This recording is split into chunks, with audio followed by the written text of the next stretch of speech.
Alors, nous sommes invités à considérer une fois de plus le long chemin spirituel que nous avons fait jusqu'à aujourd'hui et le long chemin spirituel que nous allons continuer à faire, bien sûr. Mais en regardant ce que nous avons parcouru, nous pouvons déjà nous réjouir tout simplement de la magnificence de notre engagement, de notre persévérance, mais aussi de notre confiance dans cette aspiration qui est la nôtre au niveau de notre cœur. Souvenez-vous, au début du chemin, il n'y a pas de chemin.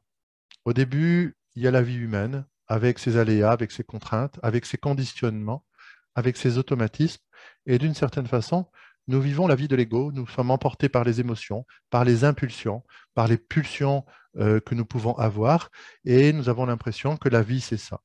Et puis, à un moment donné, nous avons une capacité de prendre du recul vis-à-vis de cela. Nous avons la capacité de pouvoir observer ce qui se passe et à ce moment-là, nous commençons à nous désidentifier d'une certaine façon de ce mode de vie. Nous commençons à avoir un regard sur cette vie-là, sur cette façon d'être emporté par les émotions, par la vie, par des conditionnements, par des contraintes extérieures auxquelles nous répondons, etc. Et à ce moment-là, nous commençons à voir qu'il y a des choses qui nous comblent, qui nous nourrissent, qui nous élèvent, et d'autres qui nous tirent vers le bas. C'est-à-dire que nous commençons à contempler le jeu de l'ego. Nous contemplons ce que donne l'identification à son plus haut niveau, qui est véritablement cette souffrance que nous endurons tant que nous sommes pris dans ce cycle-là. Mais le fait de l'observer ne nous donne pas de porte de sortie, parce que nous sommes dans une sorte de souffrance où nous sommes plus conscients de notre état, de cet état où nous naissons, nous grandissons, nous travaillons, nous gagnons notre vie, nous voulons avoir un 4x4, une maison, une résidence secondaire, etc., une notoriété, de l'argent, etc. Nous contemplons cela, mais nous commençons à un moment donné à trouver que cette eau que nous buvons est justement comme de l'eau salée. Et c'est à ce moment-là que nous commençons à chercher, nous ne savons pas quoi. Nous cherchons quelle est la source de notre insatisfaction. Pourquoi nous ne sommes jamais satisfaits? Nous construisons différents aspects, nous sommes heureux de ce que nous avons construit, nous avons joui, nous jouissons toujours de ce que nous avons construit, et cela ne nous suffit pas. Et c'est à ce moment-là que nous nous mettons en recherche. Alors, cette recherche passe par de multiples phases. Il y a connaissance de soi, développement personnel. Il y a les phases de thérapie. Lorsque nous sommes trop en souffrance avec les émotions, cela s'avère un outil extrêmement précieux pour apaiser l'ego et la personnalité. Et puis, lorsque nous sortons de la zone de souffrance la plus intense, nous aspirons justement à trouver de quoi nous abreuver à quelque chose qui n'est pas matériel, quelque chose qui nous élève à une vision plus vaste que naître, grandir et mourir. Le chemin spirituel se fait à ce moment-là, et au moment où il commence, il est naturellement et spontanément teinté des attentes de la personnalité qui continue d'une certaine façon à transposer sur le chemin spirituel cette façon de boire de l'eau salée. Et nous entrons dans ce chemin-là en devenant des consommateurs. Des consommateurs, non pas de 4x4, de piscine et de vacances à la Clusa, mais des consommateurs de spiritualité, d'énergie, d'ésotérisme, d'enseignement, d'enseignants, de Chanel, de formateurs, etc. Et tout ceci est un chemin sur lequel il n'y a rien à dire de particulier, puisque nous comprenons qu'il vient prendre place euh, où les processus conditionnés viennent se transposer sur ce chemin spirituel. Et euh, il y a des personnes qui s'arrêtent à ce point-là, c'est-à-dire qui continuent toute leur vie un chemin qu'ils appellent spirituel, mais qui n'est juste qu'une projection d'une nouvelle forme de l'ego, une nouvelle identification à celui ou celle qui fait des stages, qui canalise. Il y a des canaux qui se sont arrêtés à ce niveau-là, bien sûr, parce que il est possible toujours, souvenez-vous, cette stratégie de l'ego, de l'identification, d'être stoppé en plein vol à chacune des étapes, hein, jusqu'à la réalisation spirituelle, jusqu'à la libération de ce qui est la racine de la nature de la souffrance au niveau de notre esprit. Eh bien, il y a cette stratégie qui revient encore et encore. Alors, lorsque nous sommes dans cette phase-là, cela peut durer un certain temps. Et puis, entre la thérapie, la connaissance de soi, le chemin spirituel, il y a des ouvertures qui se font, parce qu'il y a la puissance des bénédictions. C'est-à-dire que nous sommes au contact de champs d'énergie qui vibrent d'une telle intensité et d'unité que malgré les voiles épais de nos émotions, de nos projections sur le formateur, sur le canal, sur l'enseignement, sur notre propre canal, eh bien, il y a un peu de lumière que nous arrivons à contacter, qui est la lumière que nous appelons la lumière de l'âme. On pourrait considérer que ce qu'on appelle l'âme, au-delà des différentes traditions, est l'étage de notre conscience qui n'est plus en train de boire de l'eau salée, qui n'est plus conditionné et identifié à des pensées, des émotions, des sensations, une image de soi et par extension, ce que nous pouvons accumuler dans notre vie quotidienne.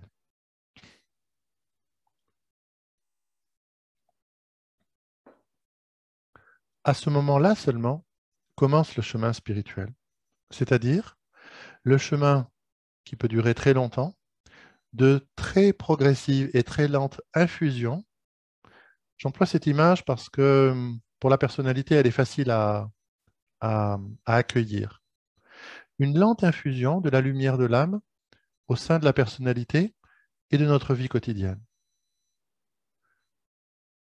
Nous commençons à développer des qualités. Nous commençons surtout à renoncer à certains fonctionnements parce que nous aspirons à créer une vie où nous nous reconnaissons de plus en plus comme un être bon, comme un être bienveillant, comme quelqu'un qui veut pouvoir exprimer de la tendresse. Alors, nous faisons ce chemin de demander à notre ego de plus en plus de laisser la place à notre cœur, à notre âme et à la lumière de l'âme.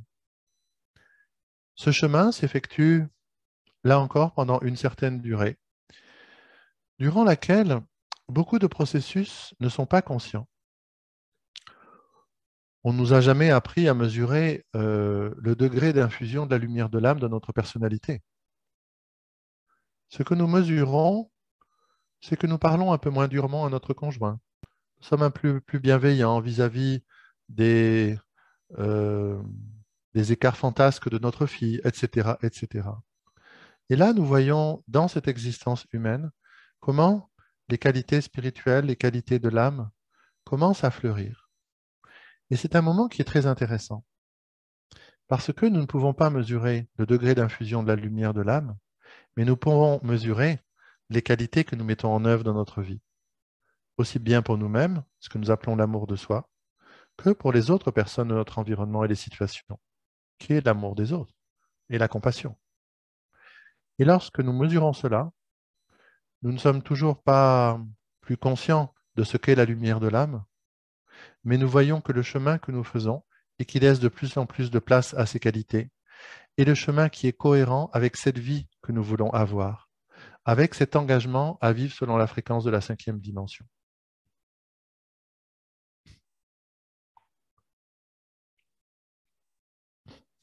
À ce moment-là, cela nous redonne du courage, parce que nous avons besoin de beaucoup de courage, parce qu'il faut tenir sur la durée.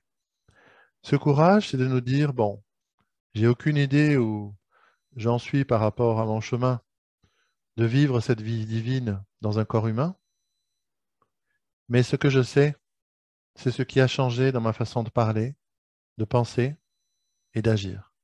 Ça, je peux le mesurer. Et à ce moment-là, nous avons un regain d'énergie qui nous fait comprendre que le processus n'est que cela.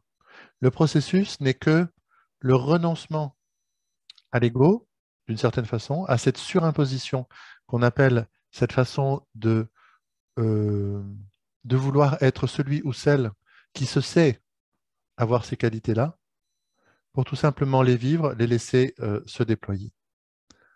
Alors, à ce moment-là, souvent, nous rencontrons d'autres activités. Nous rencontrons des nouvelles personnes, des nouvelles activités, des nouvelles formes de transmission, des nouveaux champs d'énergie ou des nouveaux guides spirituels. Parce que l'univers nous accompagne à chaque fois en cohérence, en alignement avec le degré où nous en sommes. Et c'est aussi l'intérêt, justement, dans ce tableau qui nous est brossé, de voir un petit peu cette perspective globale, à la fois pour nous réjouir du chemin parcouru, mais aussi pour avoir une compréhension de l'ensemble des mécanismes et comment les activités, les canaux, les guides spirituels, les livres qui nous arrivent entre les mains, arrivent justement dans le bon timing. Parce que ce timing, c'est celui où nous en sommes dans l'acceptation de la personnalité de laisser la place au cœur, à l'âme et à un étage non identifié de notre conscience. Et puis, nous entrons dans une phase où cela devient de plus en plus fluide. Nous sommes moins secoués par les émotions. Nous avons moins d'agitation mentale, même si nous faisons encore des cauchemars. Nous passons des moitiés de nuit blanche. Nous sentons que de temps en temps, il y a un mouvement de mélancolie qui remonte. Mais tout ceci ne dure pas et surtout, nous avons appris à ne pas nous y accrocher. Nous avons appris, dans ce processus de libération de l'identification, à ne pas nous identifier à ce qui s'élève et qui s'apprête à retomber du moment qu'on ne s'y accroche pas. Un cauchemar, si on ne s'y accroche pas, il n'y a aucun problème. Ça a été la vie de l'esprit, la vie de notre psychisme, les tendances névrotiques peut-être, les pulsions sexuelles, les pulsions de mort, beaucoup de choses qui se mettent en œuvre. Cela s'est passé, c'est fini. Quelque chose s'est mis en mouvement dans nos corps énergétiques, c'est le passé, depuis ça s'est intégré. Si nous ne nous accrochons pas à un cauchemar, il n'a pas d'autre sens que celui qu'il a eu au moment où nous l'avons vécu. Et donc, il ne nous pose aucun problème. Alors, lorsque nous sommes dans cette phase, qui est celle de l'intensification de notre exposition à la lumière de l'ascension, nous observons les sursauts et les mouvements de notre agitation mentale, des émotions, des épuisements au niveau du corps, de la fatigue, de l'agacement tout d'un coup qui monte, des choses comme ça. Mais nous savons que cela fait partie de notre job. Ça fait partie du chemin, ça fait partie de notre nouveau niveau d'entraînement, de ne pas nous accrocher à justement ce qui s'élève une nouvelle fois pour prendre le chemin de la sortie. C'est ça dont il s'agit. Les mouvements névrotiques qui s'expriment encore à l'intérieur de nous, à partir du moment où nous les voyons, nous n'avons surtout rien à en faire, justement, parce que en les voyant tels qu'ils sont, ils vont naturellement retomber et leur énergie va s'intégrer dans ce chemin d'unification que nous faisons. Quand nous en sommes à ce point-là, cela signifie que nous sommes entrés sur un point de stabilité où nous devenons en capacité d'observer justement les mouvements névrotiques qui sont prêts à se libérer, mais qui se remettent en scène encore une fois pour voir un peu où nous en sommes avec eux, si toutefois on ne s'y accroche pas encore un peu. Hein, la souffrance du sentiment d'abandon, par exemple, que nous traînons depuis longtemps, hein, elle se réactive à la faveur d'un champ de lumière et d'amour inconditionnel. Eh bien, c'est aussi pour nous une potentialité en voyant ce mouvement de sentiment d'abandon ressurgir, c'est de rester en contact avec lui, d'ouvrir notre cœur et de pouvoir aimer, y compris cette partie de notre histoire. C'est cela le chemin d'unification. C'est ça, laisser la place à l'âme, qui ne juge pas une seule seconde de ce que nous avons vécu. Et lorsque nous en sommes à ce point-là, notre chemin s'accélère naturellement. Pour une raison qui est très simple, c'est parce que nous-mêmes n'opposons plus de résistance. Et quand nous voyons ça, nous nous rendons compte que même si nous avons eu des obstacles extérieurs dans cette vie-ci, les obstacles sur notre chemin spirituel sont uniquement inhérents à notre conscience, uniquement inhérents au fonctionnement de notre esprit. Et là, nous pouvons nous sentir très touchés intérieurement. Parce que, en définitive, nous voyons que nous avons eu raison de faire confiance, que nous pouvions changer les choses. Nous pouvions changer notre perception du monde. Nous pouvions prendre ce chemin spirituel sans chercher à avoir un pouvoir sur le monde, sur les pensées, les émotions ou tout ce qui s'élève, parce que cette capacité d'accueil et de réintégration dans notre vie est précisément l'ouverture du cœur. C'est la multidimensionnalité, c'est le chemin de l'ascension, c'est cette attitude d'inclusion pour laquelle nous sommes en ce moment en train d'être invités à nous entraîner en laissant la liberté à ce qui apparaît d'apparaître.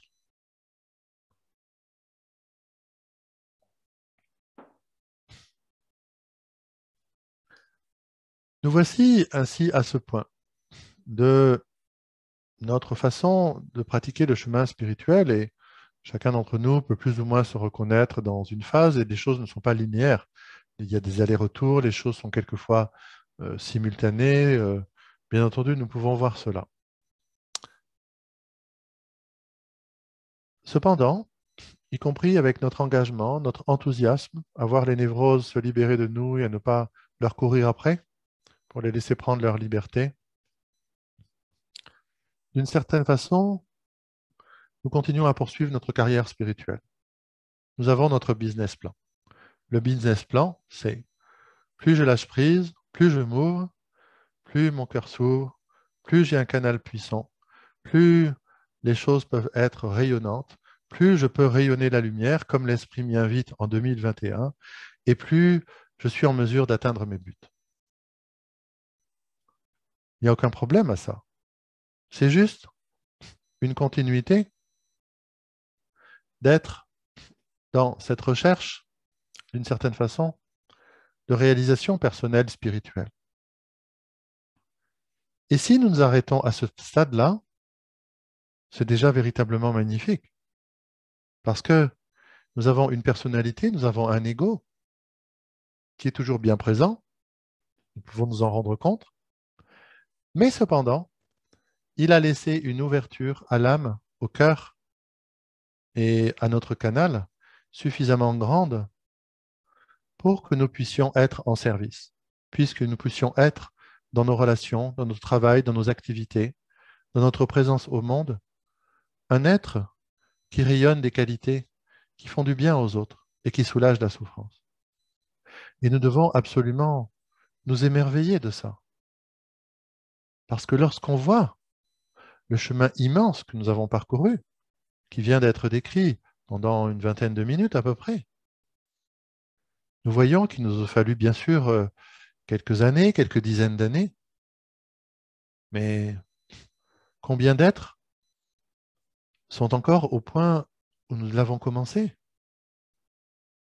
Il nous suffit de regarder autour de nous. Beaucoup d'êtres se vivent comme étant prisonniers des circonstances extérieures, de ce qui se passe à l'extérieur de leur vie. Ils n'ont pas encore la connaissance de la liberté intérieure, de ce chemin. Ils n'ont pas encore même l'aspiration à trouver une source qui est autre que l'eau salée. Il y a beaucoup d'êtres qui sont comme cela. Et chacun d'entre eux parviendra à l'ascension. Nous ne savons pas quand, nous ne savons pas comment, mais c'est un chemin qui est ouvert et disponible à chacun. Mais celui que nous pouvons faire, ce n'est pas celui de l'autre, c'est le nôtre. Et quand nous voyons à quel point nous sommes aujourd'hui conscients et nous avons laissé de multiples illusions derrière nous, à quel point nous nous sommes simplifiés, à quel point notre conscience est ouverte et à quel point nous ne sommes plus dupes de tout ce qui se produit d'instant en instant, nous pouvons nous sentir touchés, avoir un sentiment de gratitude pour nous-mêmes. C'est véritablement fantastique ce point auquel nous sommes déjà arrivés aujourd'hui. Même si nous ne bougions plus un seul instant dans notre ouverture de conscience, nous sommes une bénédiction pour le monde. C'est un mot qui est très fort, mais pour une personne dont le fonctionnement est encore identifié à la souffrance, c'est une vraie bénédiction. C'est une présence pacifiante, harmonisante, bienveillante. C'est de la lumière pure. Nous rayonnons une qualité de lumière.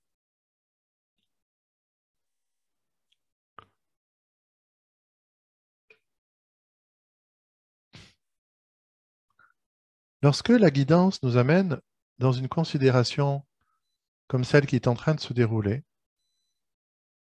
j'ai souvent observé que l'un des propos est d'éveiller en nous un sentiment de gratitude pour nous-mêmes, un sentiment de reconnaissance.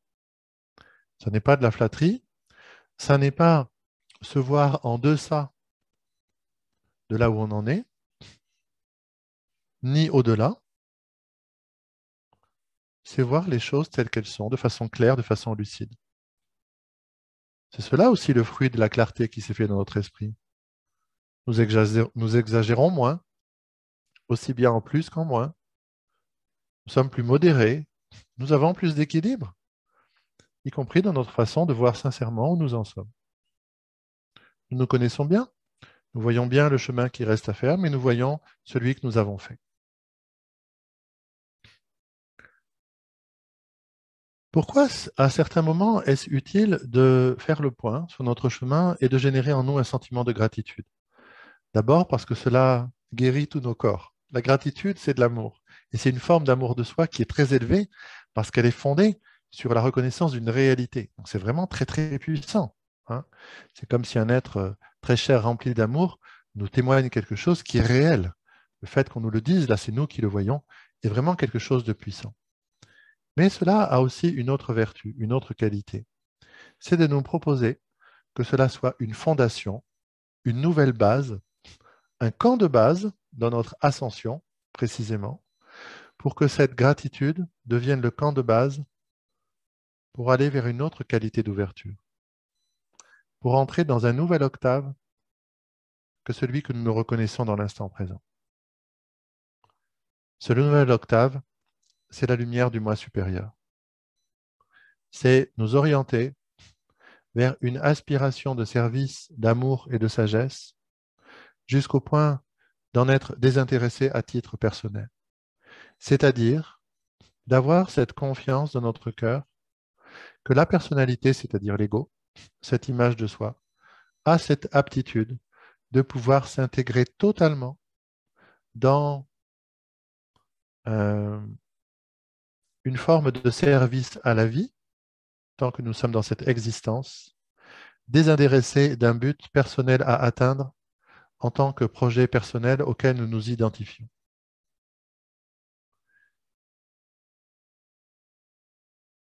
Il est important de faire la différence entre avoir un projet personnel et s'identifier à un projet personnel. Avoir un projet personnel, cela signifie que moi, Laurent Chausson, cette personnalité, cette part de moi qui est identifiée à ce qui est là, enfin, euh, moi, Laurent, j'aspire à un projet de pouvoir faciliter l'accès à justement la découverte de ce qui rend libre sur le plan spirituel au maximum d'êtres humains possible, tant que je suis dans ce corps physique, dans cette existence. Ça pourrait être un de mes projets personnels, par exemple.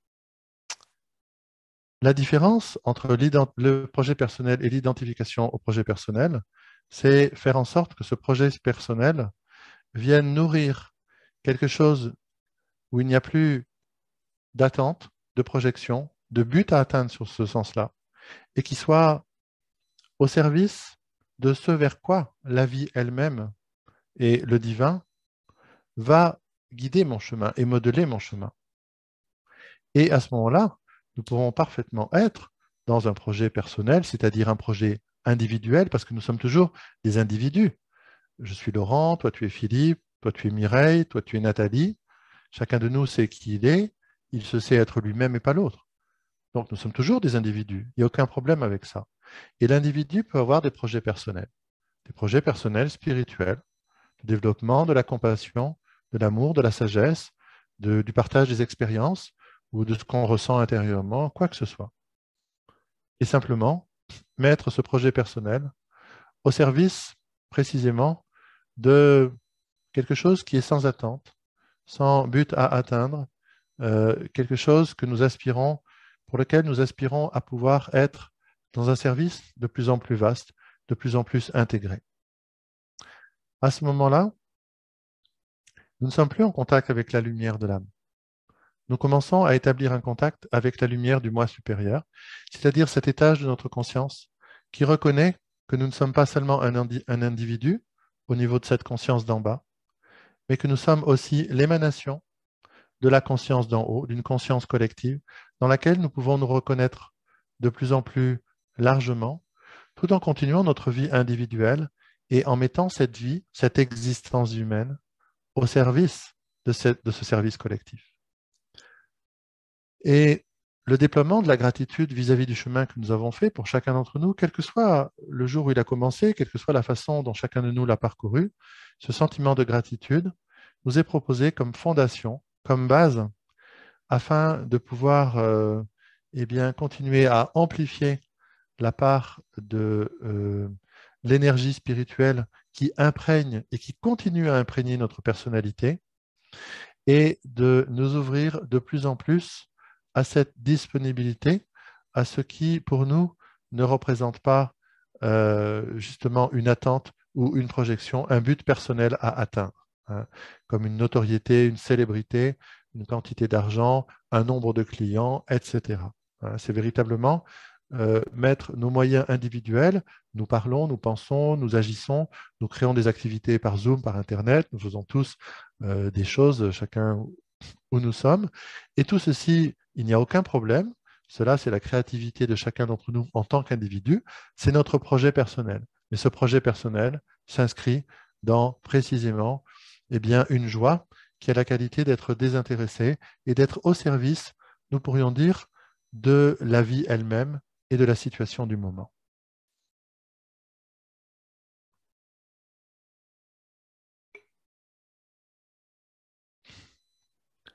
L'année dernière, nous avons justement, pendant 12 à 12 reprises, et c'est d'ailleurs une des activités qui sont toujours accessibles pour les personnes nouvelles qui découvrent mes activités dans la bibliothèque, reçu ces 12 initiations du Grand Soleil central. C'est-à-dire que nous avons été mis en contact de la lumière du moi supérieur, d'une aspiration d'un service spirituel désintéressé.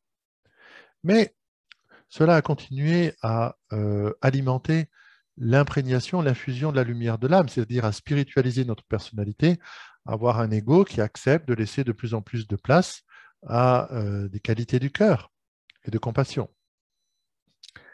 Et nous voyons dans le chemin que nous faisons qu'il y a des phases, qu'il y a des étapes, il y a des allers-retours, il y a des choses qui reviennent alors que nous avons déjà vu, parce que nous n'en sommes plus au même point. De quoi s'agit-il?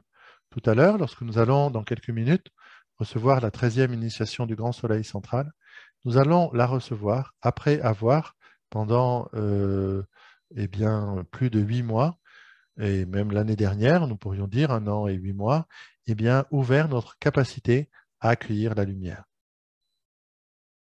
Ce qui se déploie dans cette guidance, c'est à la fois une nourriture, une compréhension pour notre corps mental, une vision globale de notre chemin où nous en sommes en ce moment, le sentiment de gratitude qui nous permet de voir à quel point nous en sommes, à ce point de pouvoir continuer à laisser infuser la lumière de l'âme, mais de pouvoir aussi, si le cœur nous en dit, nous hisser ou continuer à nous hisser au niveau du moi supérieur, à un service collectif désintéressé. De quelle façon?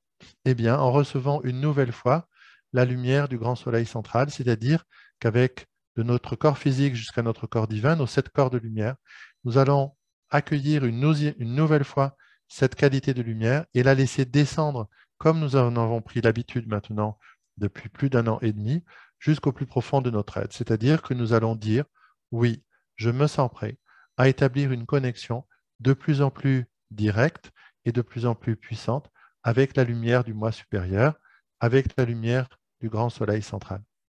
Et c'est, souvenez-vous, ce que nous avons aussi expérimenté lors de différentes activations, où à la fin des activations, il était dit dans la transmission en canal qu'une colonne de lumière reliait la conscience d'en haut à la conscience d'en bas, donc notre moi supérieur à cette existence humaine, et que nous devenions de plus en plus en capacité de recevoir de la lumière, de recevoir des informations, c'est-à-dire, de quoi s'agit-il en fait? Recevoir de la lumière et des informations du grand soleil central, de notre moi supérieur, cela signifie accepter que notre personnalité soit de plus en plus guidée par quelque chose qui la dépasse et qui ne fait pas partie de notre business plan, qui ne fait pas partie de notre carrière spirituelle.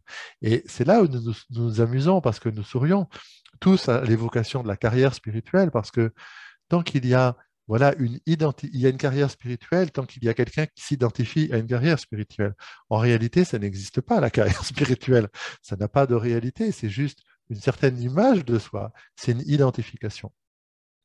Alors, lorsque nous nous ouvrons à ce rapprochement avec la lumière du moi supérieur, eh bien, cela signifie que nous sommes prêts, voilà, à laisser se relaxer un peu notre business plan et notre carrière spirituelle pour pouvoir dire, vous savez, cette expression, Dieu, que ta volonté soit ma volonté, c'est-à-dire de plus en plus que ma vie en tant qu'être individuel, avec toutes les qualités qui se sont émergées par cette simplification, puisse être au service de ce qui est nécessaire en fonction de ce qui est nécessaire dans ce coin de la planète où je mène cette existence.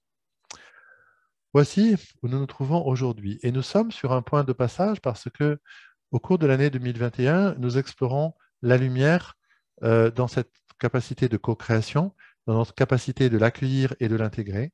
Et au cours du mois de septembre et sur les mois à venir, nous allons intensifier non seulement notre capacité à toujours synchroniser nos corps de lumière, accueillir la lumière, la descendre jusqu'au niveau cellulaire, jusqu'au niveau de l'ADN, mais nous allons aussi essentiellement travailler avec la lumière du mois supérieur. Donc, nous allons entrer, à partir du mois de septembre et jusqu'à la fin de l'année au moins, dans une perspective, une sorte de fil de lumière qui va nous conduire, qui est non seulement de continuer à spiritualiser la personnalité, mais aussi de nous relier de plus en plus à la lumière du moi supérieur, à nous synchroniser à un moment donné. Nous aurons cette session qui va se présenter. Nous synchroniserons nos 7 corps de lumière avec la lumière du moi supérieur. Cela signifiera que nous serons au seuil, nous pourrions dire maximum, de faire en sorte que nos 7 corps de lumière soient inséparables de la lumière du moi supérieur, c'est-à-dire de cette aspiration de service collectif. Alors, une dernière chose sur ce partage.